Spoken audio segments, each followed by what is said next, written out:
What's up, everybody, and welcome to another episode. Hit the like button, subscribe to my channel, and share the video.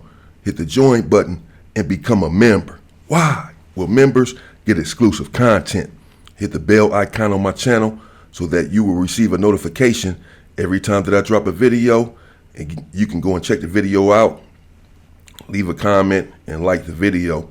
If you support the content, support my channel. Let's get into part 2 of the first and only time that I was ever DP'd, received a discipline.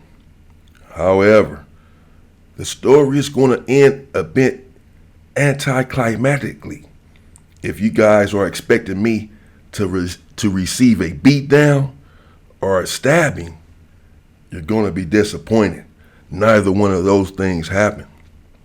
Although it would have been justified. Bear in mind, however, this is Lancaster State Prison. This is not High Desert. This is a level 3, and I had never even heard of a removal at this time. I had never even heard of one. So no one in Lancaster is doing removals. Rarely is a weapon used on a level 3 yard, particularly there in Lancaster. On a level 4 yard, it was going up. Level 3 yard, not necessarily so. So apparently the Long Beach car had gotten word out. We have night yard there on level 3 yards. Had night yard there in Lancaster on the level 3 yard where I was at, B yard. Apparently they came out at night, some of them, and got word to everyone else. Because again, when we came out the next day, the Long Beach car is over there at the table, and they are thick. They have not went to work. They ain't went to school. They are all on the yard. They refused every damn thing and said, we coming to the yard. They're all out there. So it's the Gardena car having caught word. And again, they end up facing off a little bit. And now I'm over there, and I was able to tell Pup, Big Puppet from 107, rest in peace, what had happened. But I hadn't told anyone else. So as they began to approach, when dude points at me, I'm thinking, okay, I probably should just go on the offensive and get off on these dudes. Get off on somebody, get off on everybody, get off on both cars, because they all coming.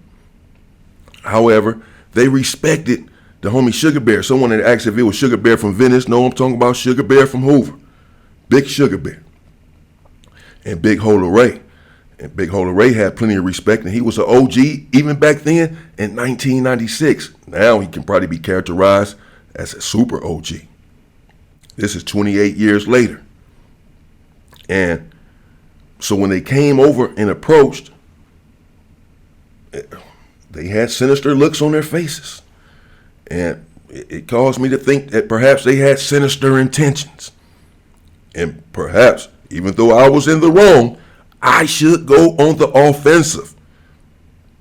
However, out of the respect that they had for Sugar Bear and Hola Ray, when they came over, they just talked to them. We were all right there. All of the Hoovers, the Long Beach car, and the Gardena car.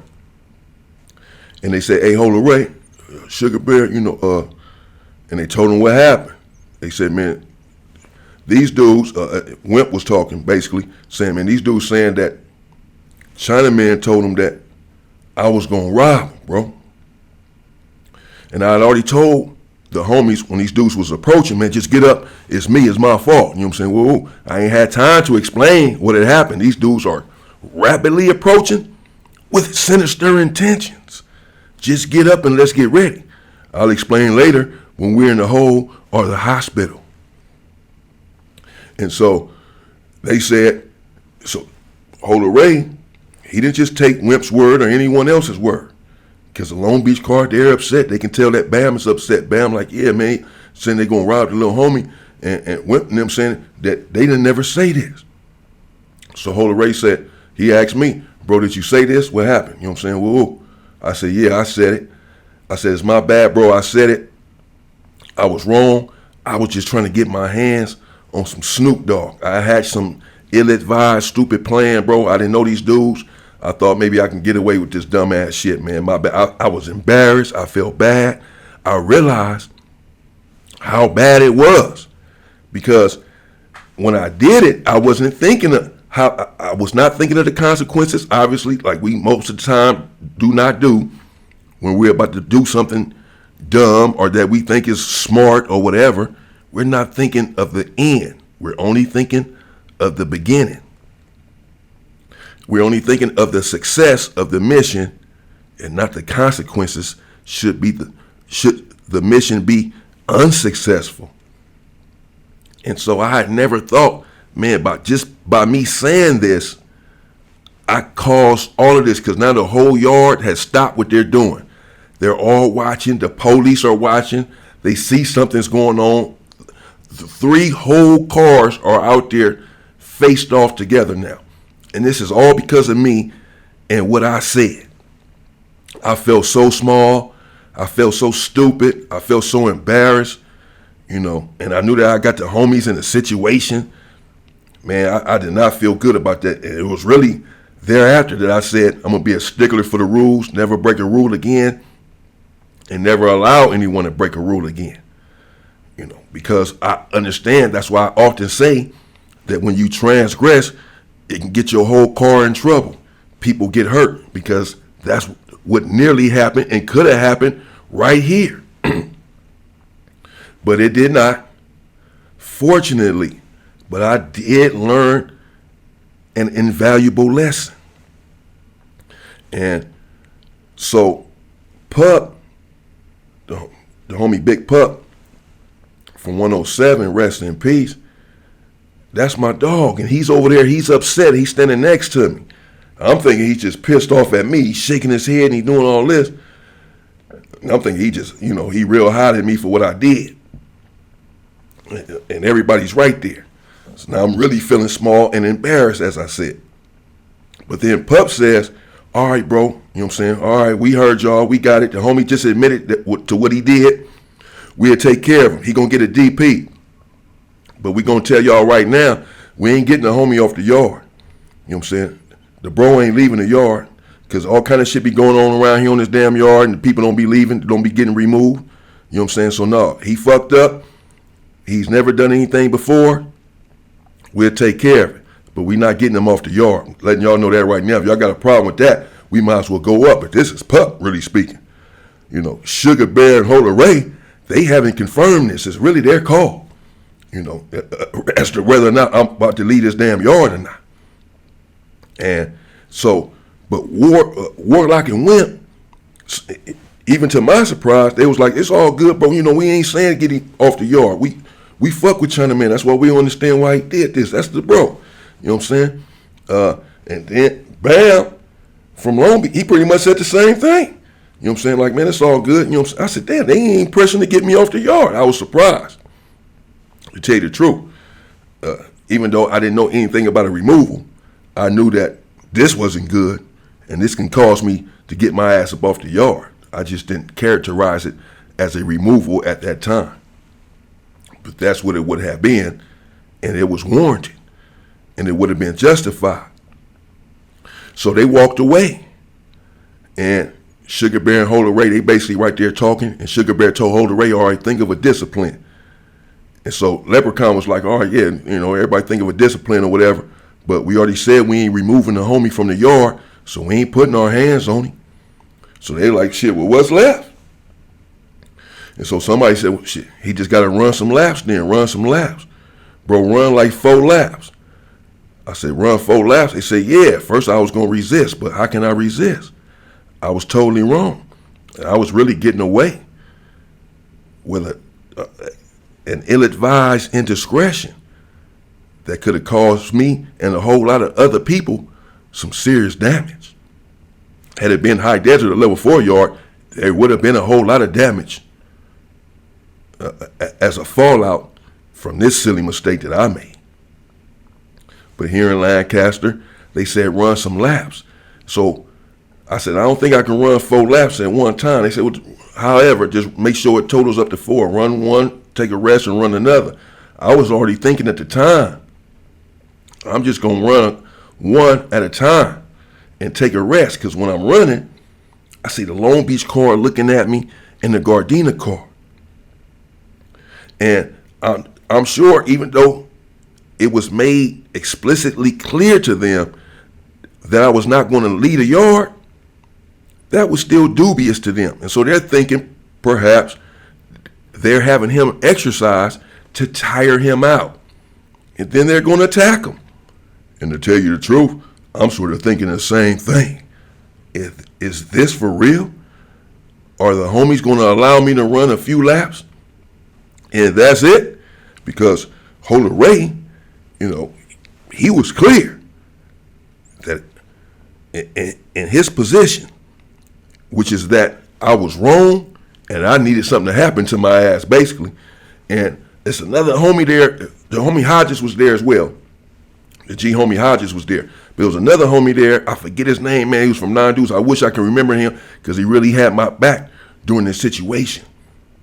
And he was telling Holy Ray, man, the homie young though, bro. You know what I'm saying? Holy Ray was like, it don't matter, man. I've been young too. I was young too. I still never do nothing like that, bro. You know what I'm saying? So, but Holy Ray was like, it's all good. You know what I'm saying? Y'all don't want him off the yard. You know what I'm saying? It's not like I want him off the yard. You know what I'm saying? I don't, but he was wrong. You know what I'm saying? But this the young homie. You know what I'm saying? Y'all want him to stay. It's all good. He gonna stay. You feel? So I really just escaped because Holy Ray, he was really, he wasn't happy about it. He could have went either way as far as getting me off the yard or not. But eventually, he went on and said, okay. And Sugar Bear said the same thing. And I was grateful. And I ran my laps. But while running the laps, I'm also thinking, is this for real? Can I trust this situation? Are they trying to tire my ass out to get me over there and then attack me? I just had to say, well, if that's the case, that's just what it is. I just have to be ready, defend myself, and it is what it is. There's nothing I can do about it. But at the same time, I did think, well, no, because I knew Pup was serious. I knew he had my back, and Big Lep had my back, and Holy Red already said, what he had to say about it. He wasn't happy, but he already said I wasn't going to get off the yard. So I took the homies at their word for the most part.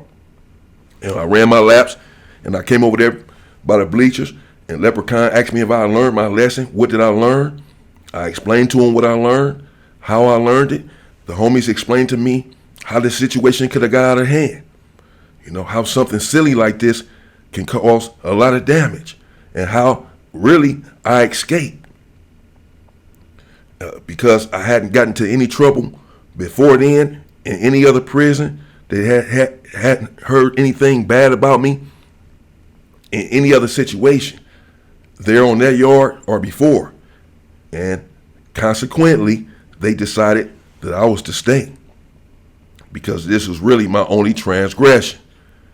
However, I'm not justifying it. And what I did was totally wrong. And really, I could have been attacked by all sides. And everyone would have been justified, bro. Looking back on it, it was the silliest thing that I ever did, and I'm not glorifying it or making fun of it. Because some people really could have got hurt. Wimp from Payback is now resting in peace. Rest in peace to Wimp. That same night, after I ran my laps and everything was settled, I came out to the yard. Again, they have night yard there in Lancaster. And I approached Wimp, and I personally apologized to him. And I apologized to Warlock. And then I told him that I wanted to apologize to their whole car. I told the homies what I wanted to do, that I wanted to apologize to these dudes individually and then apologize to their whole car as well as apologize to my car. The homies did not ask me to do this. My compunction and my character dictated that I did this. I approached Bam, Gangsta, and Gangsta Sally, and I apologized to them individually. And then I apologized to their entire car and told them that what I did was inexcusable and that I was lucky that I still had my head, and I know that I was lucky. And that I was very wrong, and that I cannot justify what I did. I can try to explain it. There's really no excuse for it, but there's a difference between an explanation and an excuse. And I can try to explain it to you, which I did. And for the most part, they accepted what I had to say. They accepted my apology. And I just felt better after I apologized. I apologized to all of my homies individually and as a group and told them that I was wrong. And thank you for allowing me to keep all of my limbs. Because I know what it's like the homie Junebug has said before in Centinela, the one thing you don't want is the Hoovers mad at you. And that's the truth. Because I've seen the homies targeting certain people, certain individuals for some sort of transgression. And when they fixate on you and target you, the entire Hoover car connection, they're in prison. Well, there's hell to pay. I know this firsthand. So I did not want them upset with me. And they were not. A couple of them were, but they eventually came to, and we resolved it. And again, I know that I got away. I know this. I know that's what y'all thinking, man. That's all. He had to run some damn laps. Could have got people hurt. But he pushing the line every time somebody breaks the rules. Yes, this was in 1996. I was 22 years old. This is 28 years ago, people. I would never do something like that now. I learned my lesson from it. This is why I am a stickler for the rules now, because I know firsthand if you transgress, if you flout the rules and or protocols, people can oftentimes will get hurt. Period. I know this from experience. This is why I am the way that I am now when people violate the rules and the protocols, because I once did it.